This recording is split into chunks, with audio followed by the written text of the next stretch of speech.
I mean, basically, Ian is saying that we should just bow down and do whatever Donald Trump wants. Or better put, not even what Donald Trump wants, because we don't know what Donald Trump wants. Fentanyl. There's more fentanyl that comes in from the U.S. to Canada the other way around.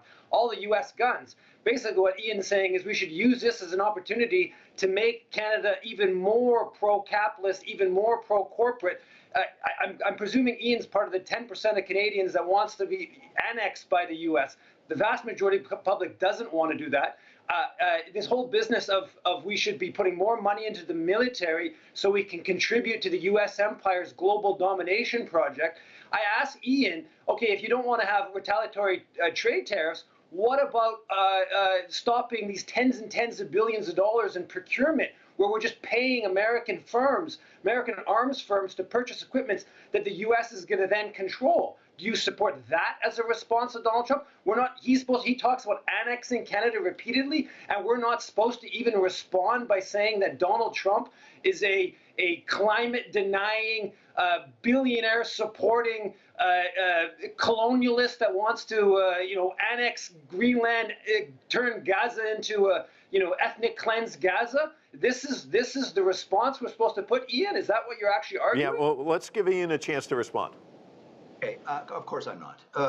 And we're not here to solve the problems of the world. We can't do that. We're not the United Nations in Canada. I really mean that. Secondly, we've got to distinguish between the bark and the bite of Donald Trump. He says all kinds of things, but that's why I focus much more on what he actually does. And I mean by what he does, issue executive orders that are legally binding, or bills introduced in Congress, because he says all kinds of things. And yes, I agree, changes it every, 2 hours or 3 hours. So we have to focus much more on that. But we cannot allow our emotions to drive our relationship. Kissinger, I keep quoting Kissinger, he said, nations do not have friends, they have interests.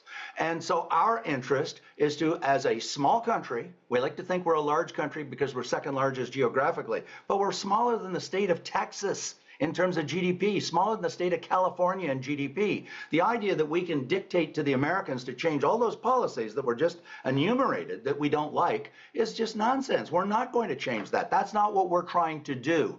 We're trying to ensure that we don't hurt the 40 million Canadians and that we can maintain a high level of prosperity. And to the question, what should we be doing? We should be reforming our own economy. The Bank of Canada Deputy Governor, Carolyn Rogers, put out a remarkable speech a year ago called Time to Break the Glass about all the problems in our economy, structural economic problems inside Canada. We've got to do that and diversify our trade by shipping resources, selling resources to Asia and to Europe.